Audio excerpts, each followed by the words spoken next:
Hi, everyone. Welcome to another episode of Women Like Me Stories in Business. I'm your host, Julie Fairhurst, and today I'm here with a very interesting lady. She's got quite a story that she's going to be sharing with us.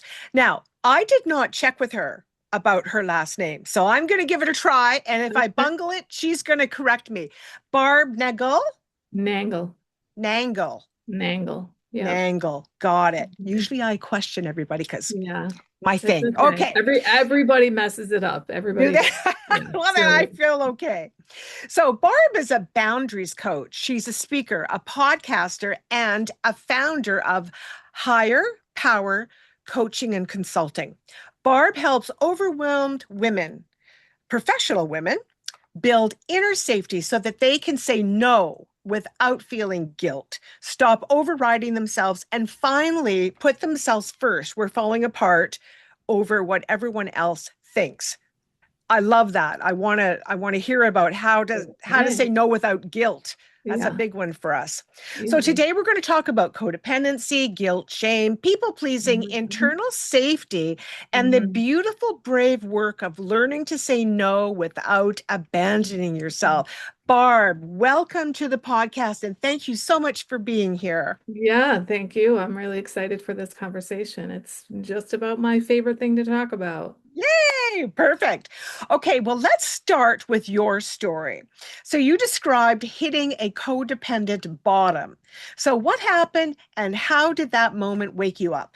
Okay, so in the fall of 2014, I volunteered to co-lead a project at my church serving homeless people. And around that time, a homeless guy named Dan started coming to my church as a parishioner. And he and I became very friendly. And I remember thinking it was like, oh, like God had brought me this homeless person so that I could understand the plight of homeless people from the perspective of homeless people.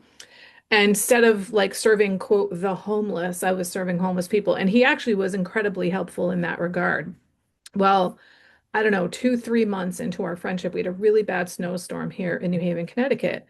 And Dan never stayed in homeless shelters. He hated them. I'm sure most people do, but you cannot stay outside in a snowstorm. So I invited him to stay in my home. And I now know not normal to invite a homeless person to stay in your home. And of course, he said yes. So then I invited him another time and another time. And within a few weeks, he was practically living with me. And I soon felt trapped in my own home.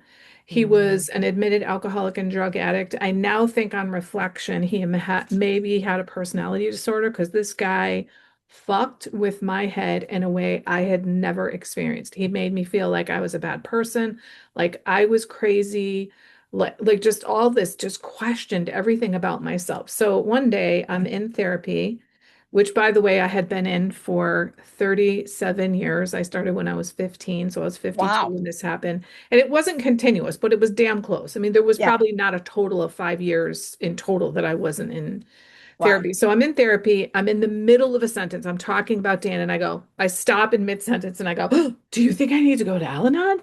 And my therapist is like, yes. So just in case people aren't familiar with Al-Anon, Yes. it's a 12-step recovery program for the loved ones of alcoholics. And in case they're not familiar with 12-step recovery, Alcoholics Anonymous, or AA, was created in the 1930s in the US. It was the first time in the history of humans that droves and droves and droves of alcoholics got and stayed sober and documented it and created this 12-step recovery program. Well, the second 12-step recovery program created, and now there's like 200 and something, was Al-Anon for the loved ones of alcoholics. And so most people are like, wait, why do the loved ones of alcoholics need a program of recovery? And here's why. Because alcoholism is a family disease. So we tend to think of the drinking behavior of the alcoholic person as being the problem, but it's absolutely the tip of the iceberg of the problems of alcoholic families. And so what happens with the loved ones is they sort of naturally start trying to control the alcoholic's behavior to get them to stop drinking, to go to rehab, to go to meetings, to go to detox. And they start being really controlling. And then they build up resentment against the alcoholic because of all the things they're doing with their alcoholism because I'm putting all this effort in and you're not doing it and you're not listening to me. Mm. And then the alcoholic starts to feel controlled for some reason. And then they get resentful of the loved ones. And then they use that resentment as an excuse to drink. And what's happening for the loved ones is they begin to completely neglect themselves. They ignore themselves. They focus entirely on the alcoholic. And so that's why they need a program of recovery because some of the things, like when you start out doing it, it seems normal, but then it's a slippery slope and you start like completely neglecting and ignoring yourself. So I went home from that therapy session and whatever I typed into Google looking for Al-Anon, the word codependent came up. And even though I had been in therapy for 37 years, I started reading self-help books when I was like 22. I still read them voraciously. I did workshops and spiritual groups and retreat, like you name it. Never heard this word codependent. And I was like, wait, what? And so I now understand a codependent person is essentially someone who does what I was just describing. They are so outer focus. What does he need? What does she need? What do they need? What does the situation need? What does the Ah. organization need? And they neglect, sometimes even abuse themselves because, and they pay no attention to what's going on internally. So a classic codependent is in a relationship with an addict or an alcoholic, but that doesn't have to be the case. So I was like, whoa, how is it possible? I don't know about this. So I started going to Codependency Anonymous, another 12-step recovery program. And I started feeling a sense of relief pretty quickly, Julie. And I think it was, knowing there's this thing that describes me, there's a recovery program. I'm not the only one. Recovery is possible.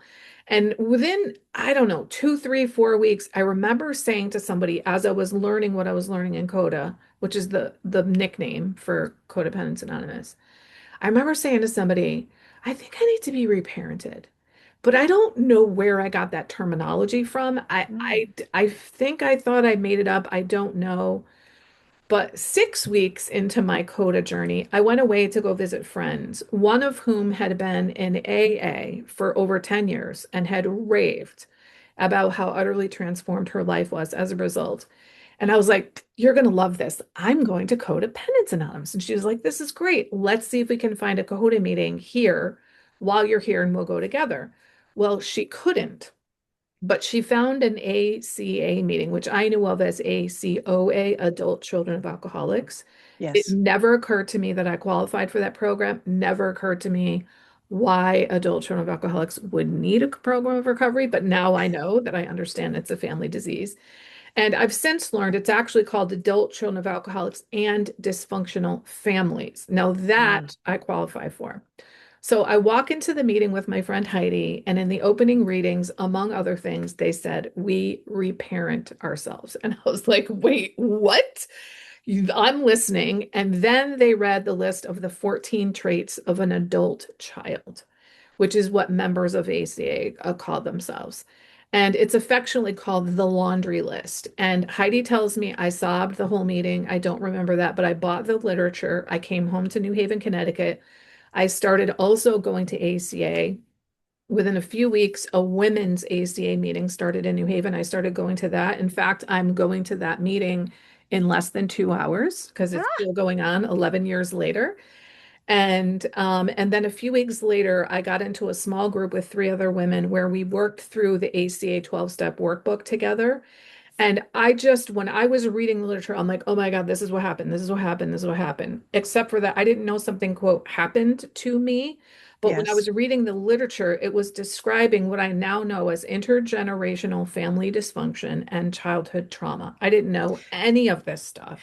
So, Barb, can I ask you, because so were your parents alcoholics then? No, my mother was extremely codependent. My dad, I would call him a Oh, heavy drinker. okay. But he wasn't an alcoholic. And even now, I'm like, does it really matter if he was actually alcoholic, even though he was a heavy drinker? It was a lot of the other like controlling behaviors, not allowed to have feelings. Do you Yes. want me to give you a reason to cry? Gaslighting from parents. If for me, it was primarily emotional abandonment, being like my Right. parents not knowing how to handle their own emotions, never mind three Yeah. children's emotions and stuff. So, So yeah. when that gentleman came and stayed with you, the homeless gentleman, Mhm. that just was the trigger.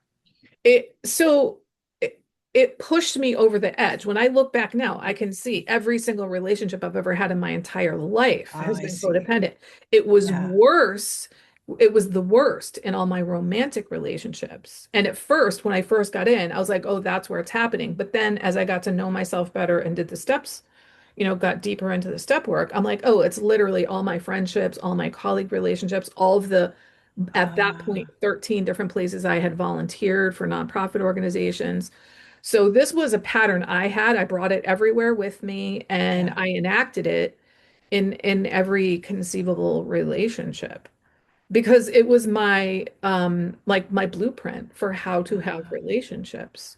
so it's interesting that there was there was dysfunction in your family, even Mhm. though, whether your father was a Mhm. alcoholic or just a heavy drinker. Mhm. It wasn't necessarily his drinking, Mhm. it was the dysfunction that was Right. happening in your Yeah. family. Yeah. Like pretending Ah, stuff is not happening. And like my grandfather was an alcoholic. I didn't even realize that until I was an adult. So when you're a grandchild of an alcoholic, you automatically qualify for ACA yeah. because even if your parents never drank, it's the Yes. behavior that's the Yeah. problem. The drinking is just a symptom. It's just a Right. very, very bad symptom. Yes. So my first year I went to CODA, but I only went to meetings. I didn't do anything with that recovery program outside, whereas ACA, I was going to multiple meetings, doing this work, going to workshops.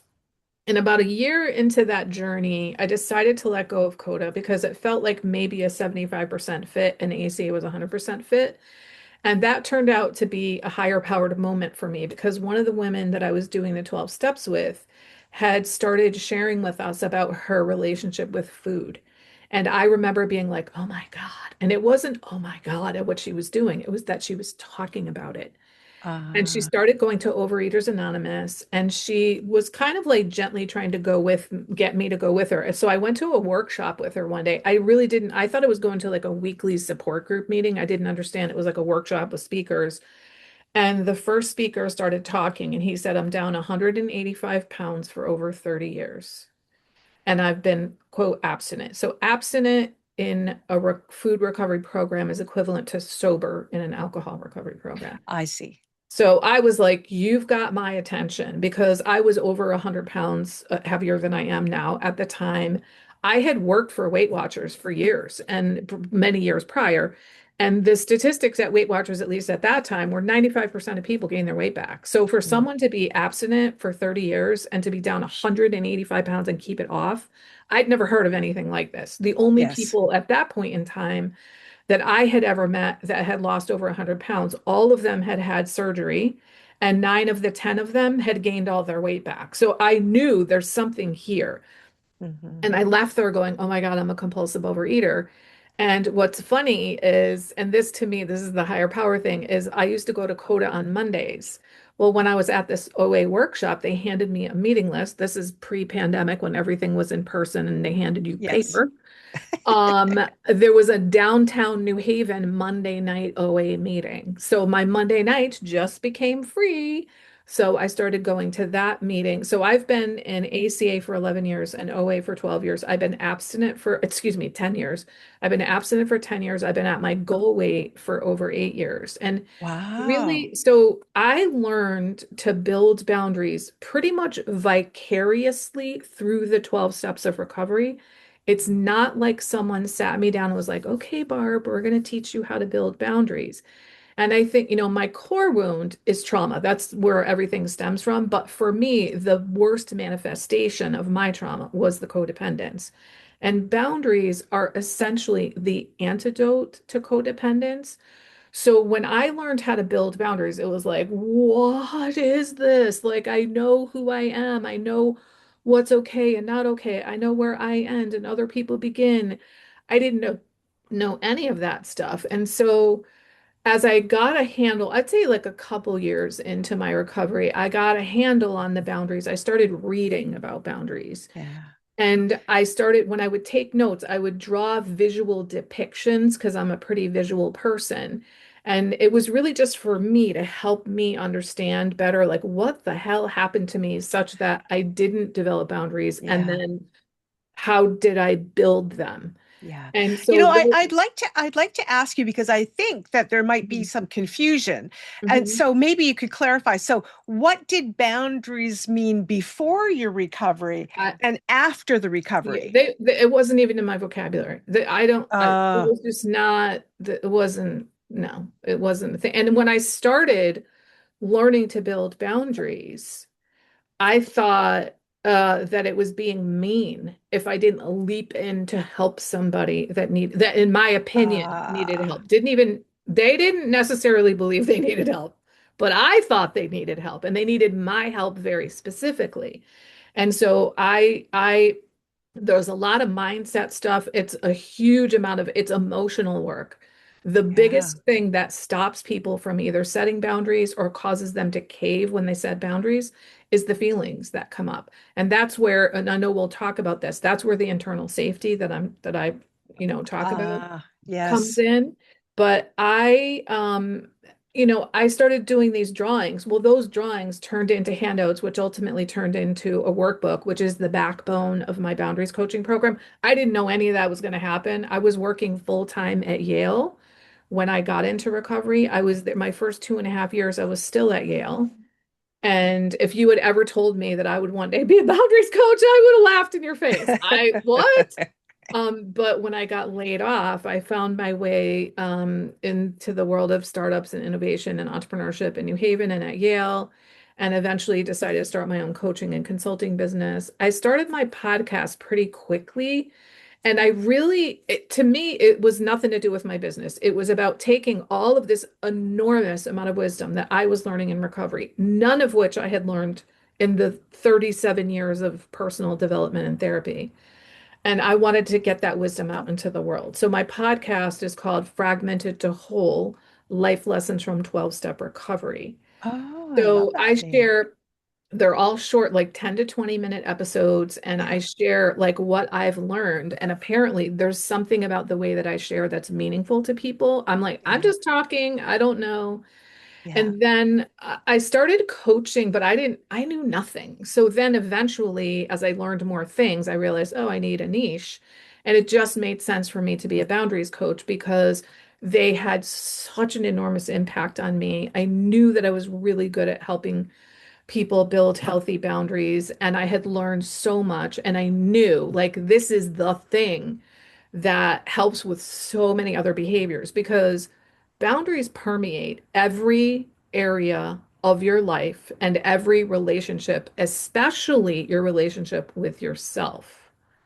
So I think one of the things that people love to hear about me in terms of boundaries is that I had literally dozens of romantic relationships before recovery, and all of them were dysfunctional. And when I did my relationship inventory, I could literally see the codependence get worse and worse and worse over time, which I think is why what happened with Dan, even though it wasn't a romantic relationship, there was something about him that I felt compelled to rescue him. Yeah. And I am now in the first and only healthy romantic relationship of my life. We've been together for 7.5 years. I was 55 and he was 60 when we met. So it's never too late. And I attribute my ability to be in a healthy relationship primarily to my boundaries because I Yeah. know what's okay and not okay. I know Yeah. what's mine and what's not mine. I'm not in Yeah. his business. I'm Yeah. not trying to control him. If something bothers me, I let him know. I don't pretend things are okay with me. I don't pretend that I like things that I don't. I mean, I spent my entire life doing that with everybody, Yes. but especially in Yes. romantic relationships to be a good girlfriend, Yes. you Yes. Yeah. know? What is internal safety and why is it so important? So, internal safety is essentially not abandoning yourself, staying with yourself regardless of what's going on around you. So, if let's say that I set a boundary with you, Julie, and you push back, in the past, I would be like, oh my God, she thinks I'm a bad person. And I would backpedal and just do whatever I had to do to take it back. So that's me abandoning myself because Ah, whatever boundary I set with you was for me, not against you, but for right, me. But right. I've abandoned that. Or let's say you are totally okay with the Yeah. boundary, but I still feel guilty because, I've always been a giver and I'm a helpful person. So I have this guilt. So internal Mm, safety is I don't use your upsettedness or my guilt as a reason to abandon myself. I tell myself, these are just feelings. I'm not a bad person. This is nervous system level work here. So what I often do for me, my go-to nervous system first thing is hand on chest. Like I've got mm. me, I'm not a bad person. So what happens is when the feelings come up, it's typically because when we were growing up, most people grow up with some level of dysfunction, but we got the Yes. message, like I got the message, don't have needs and cater to other people and meet their needs. So that became my identity. And the other thing that happened was this abandonment, this emotional abandonment. And so the way I think of the emotional abandonment when you're a child, it's not one time. It's like the drip, drip, drip of emotional invalidation, all that sort of thing. But what it does is it's like metaphorically creates like an earthquake inside of you, inside your nervous system. So like an earthquake has all these fault lines. So Yes. then when you're in your, contemporary times as an adult and you're in an office and somebody says something that makes you think that they disapprove of you, it's like they've nicked your fault line and it reverberates through your whole fault line system, but you respond as if it's the original earthquake. So you're Ah, not in a cave with a saber-toothed tiger attacking yeah. you. You are not 6 years old with a bully on the playground. You are not being humiliated by all the kids in the neighborhood, by your parent that raked you over the coals in front of everybody. It's not that that's happening, but your system feels like it. So, what I have realized over time is that building healthy boundaries is all about building internal safety. So, it's not something that you just snap your fingers and have. It's not you make a decision.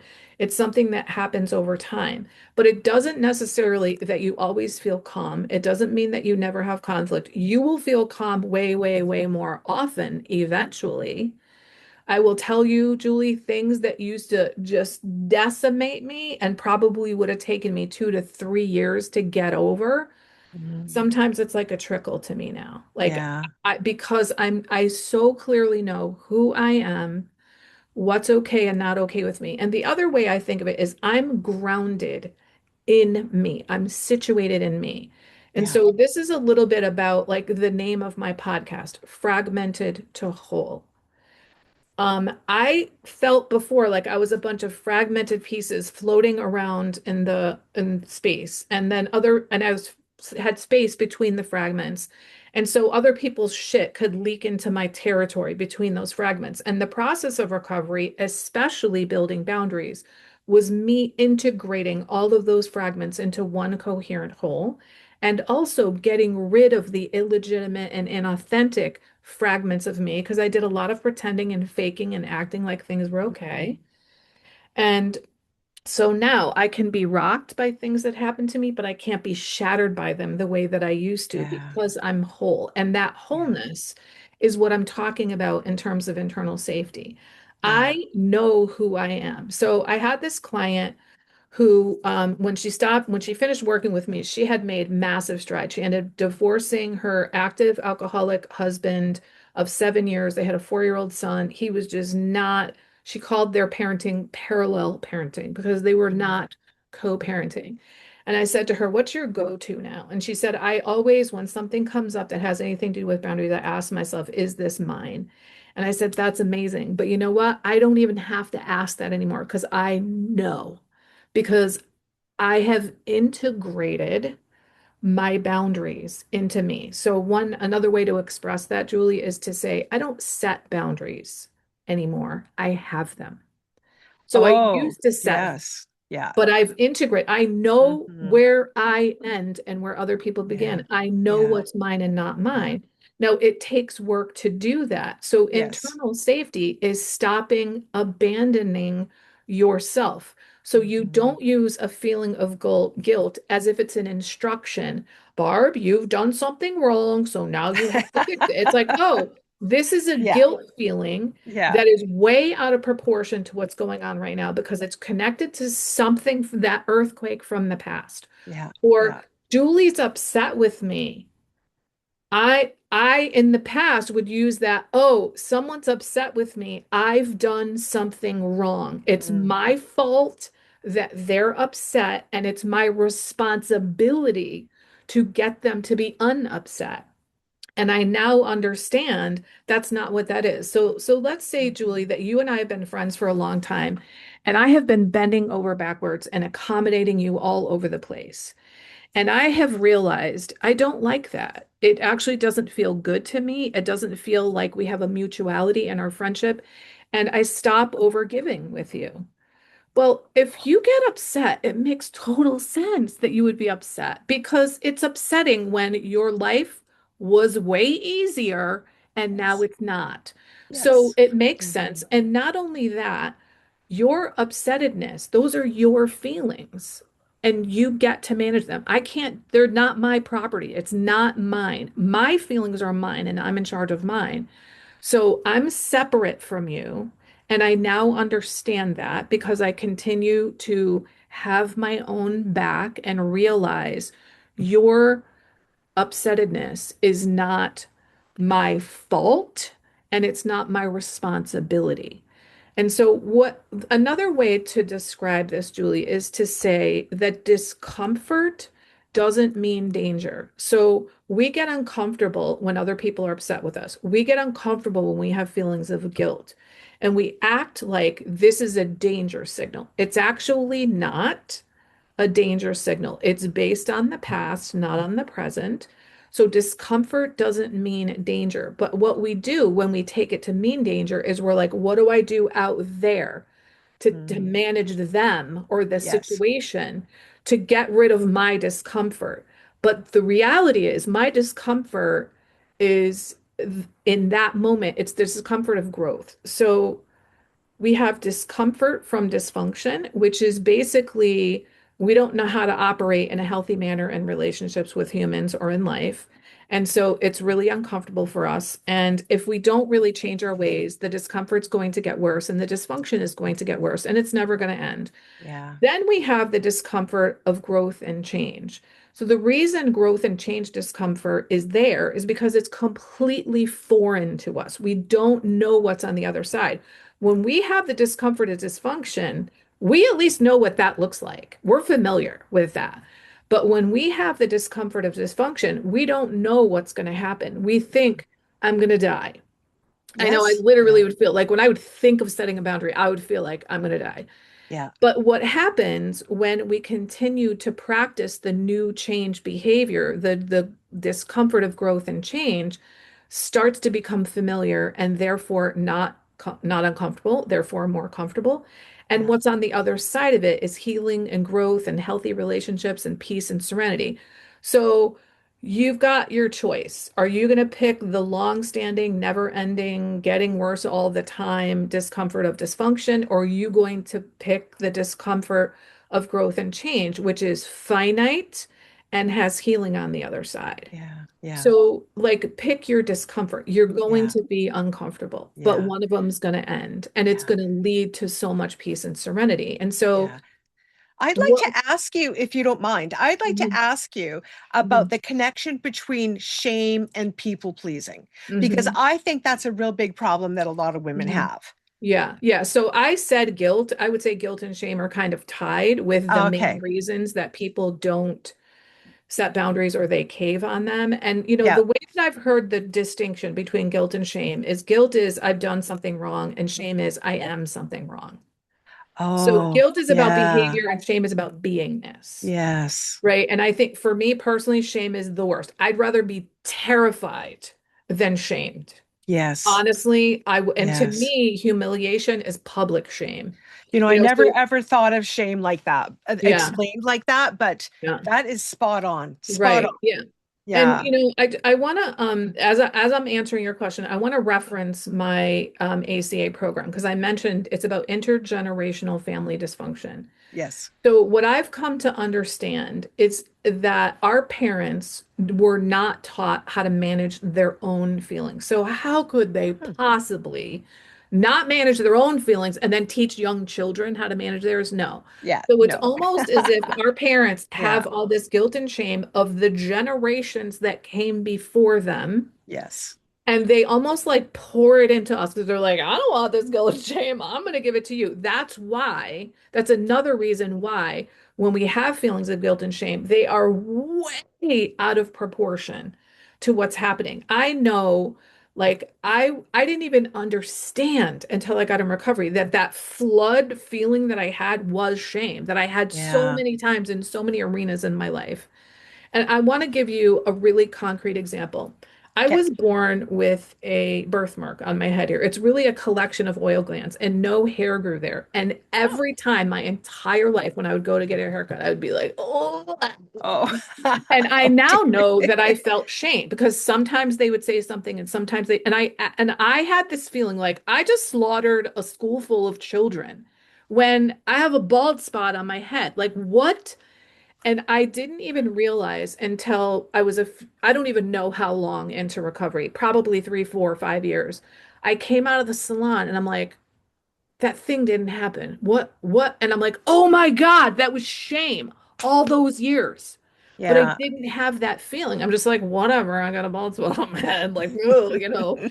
And it's just like it's become benign. But I now understand the reason that I felt such deep shame about that is because it's not just my shame, it's the shame of the generations that came Ah. before me. So would that have come from a family member or something, just even saying something nonchalantly about it? I And you think just, there's so much about the human body that people get shame about. Like I yeah. have my smallest toes, the toenail is really tiny and almost grows like up rather than straight. And I know that kids made fun of me when I was a kid, and I hated my feet for years. And I would try to Oh, wear sandals yeah. that covered up that lap. So it's like there's Yeah. so much body stuff. And Yes. then my mom also tells me that like I didn't grow hair, a full head of hair until I was over a year old. So everybody saw Oh, no. this birthmark. And Yes. my guess is they made comments about it. And who knows? Yes. Yes. I Yeah. really don't know. Yeah. But there's just so many things that Yes. we don't do a good job in our society about, especially anything that has to do with bodily development and hormones and, teenage Yes. years when Yeah. all the Yeah. changes are happening and stuff like Yeah. that. So there's Barb, yeah, go I would ahead. like to, I would, because we only have about 10-15 minutes left. Okay. And first of all, I want everyone to know that I'm going to have all of Barb's information in the show notes. So if you want Okay. to reach out to her, you want to find out more information, you want to get some assistance, you will be able to contact her. So all of her information will be there. But Great. I would love to know, what do you do to help women over 50? So I know you have a coaching program. Mhm, So mhm. what is it that you're doing? So I come to you, someone comes Yeah. to you. And Yeah. so what does that look like? What does that program look Yeah. like? Yeah, so my flagship program is called Unshakable You, and it's based on like what I've come up with over time is I have a 12 module curriculum, and I have something that I call my inner safety skill building system. So I help you through all of the curriculum that I have and the individual coaching that we have really build a sense of internal safety. So every week we do a different module. The vast majority of our calls are me and you talking about your situations, your issues, your relationships, etc. And I help you kind of troubleshoot what's going on. A lot of it is me shifting you because what happens for a lot of people is one, they are trying to prevent future problems by trying to control other people when those problems haven't even happened yet. Two, they're trying to control other people, places, and things that they don't have control over. And three, they're not controlling the things within their control, which is their own thinking and behavior. And a lot of it is also mindset shifts. I mean, I think, really understanding like this isn't my responsibility. Like, and there's some things you have to grasp them intellectually, even though there's a lot of feelings work here. You can still have feelings about something and still act in a way that your intellect is telling you this isn't mine. And then the other thing I do that's really super valuable that not I don't know how many coaches do it, but I communicate via the Telegram Messenger app with my clients so they can voice memo me or text me at any time. Ah, And so I can help them on the spot. And that is often where the big transformations happen for people because it's when they feel like they're going to die or yeah. somebody just sent me this text message and I don't know how to respond. Um, so they're going through, I give them a PowerPoint presentation, so there's a lot of visual stuff. Then I have podcast episodes, so there's audio. I also have articles, so there's reading, and then I have a workbook, which is both visual and Oh, reading. And beautiful. so what they do is, I introduce them to the topic with the PowerPoint presentation. And then they go and listen to the podcast episodes and do the readings. And then they go to the workbook, which has integration exercises. So they're applying all of the things that they're learning to their life, their situations, their issues, and their relationships so that it's literally integrating this knowledge into them and their relationships.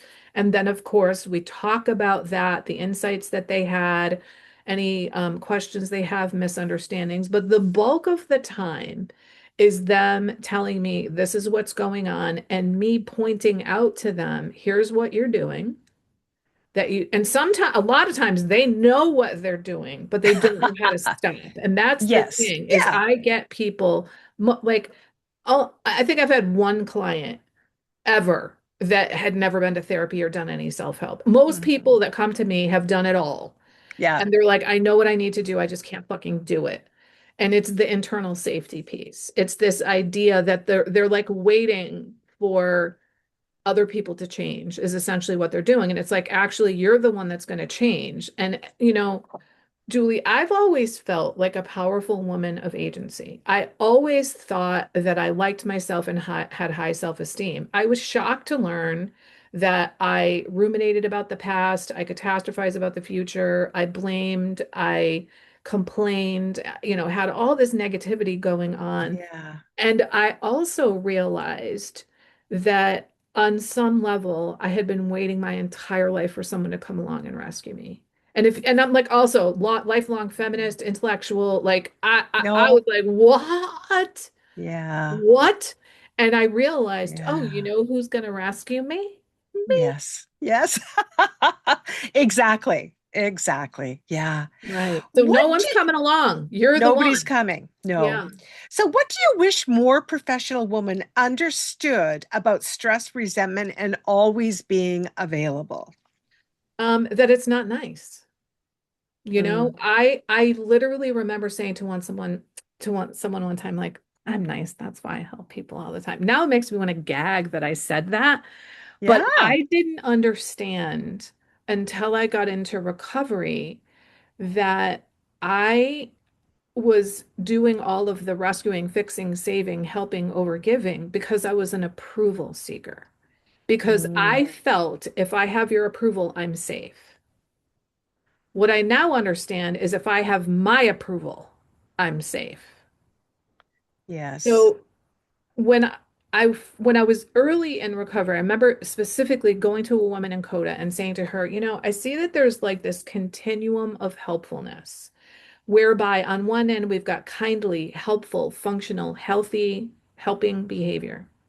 On the other hand, we've got this dysfunctional, unhealthy, rescuing, fixing, saving, enabling behavior. I feel like I'm starting to get the difference between those. I hadn't even understood that at all. I thought it was all helping behavior.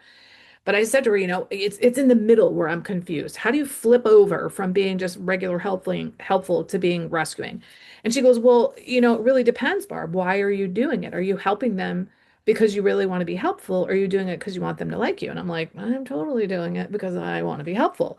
But let me tell you something, Julie, that question percolated in my mind, and I started to be like, oh shit. I want their approval. It wasn't so much I want them to like me, but I want them to think I'm helpful, I'm reliable, I'm dependable.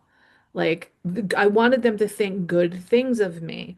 Yeah. And that really changed things for me. So then I started asking myself, what's my motive? When I want to make a decision, about what's a healthy behavior for me, or when I want to decide what's the healthy boundary for me, I ask myself first, what's my motive? Why am I doing this? Am I helping them because it's in alignment with what's important to me, because I have the capacity and the interest to do it? Or am I doing it because of what I think they'll think of me? And then the second question I ask is, does this bring me in alignment with my highest good? Like, does it bring me in alignment with my values? Does it help me be the person that I want to be? Am I lying and saying yes to something I don't want to do? Am I acting like something's okay when I don't, when it's not okay? And I don't do that anymore. So I used to basically throw my integrity out the window so that people would like me. And frankly, I was more invested in them thinking that I was helpful than I was in being helpful. And I will tell you that is very humbling. I can say that with no shame at all right now because Yeah. I didn't Yeah. know that was going on. Yeah. Yeah. I think that this conversation has been quite amazing Good. because so much of what you have said is about what, and I mean, all people, but we're focusing more on women Right. here, Yeah. is what women feel and maybe feel in silence. And they don't Yes. want to say, oh, Mhm. I committed to go. I don't really want to go. I'm not really Mhm. crazy about those people, but oh my goodness, Mhm. how can I not go? Because I already Right. said I was going Right. to go. And Right. so that whole turmoil that plays in their Mhm. minds, and then they end up going and doing something that they don't want to do Mhm. and not Mhm. being fair and honest to themselves. And Right. I think so much of it is in silence. And I think that Mhm. by Agreed. having these conversations, by Mhm. listening to someone like you who has Mhm. been through it, overcome it, and now helping others to overcome it, Mhm. we can get it out of the closet. Yes. Yes. Yeah. Absolutely. Yeah. Yeah.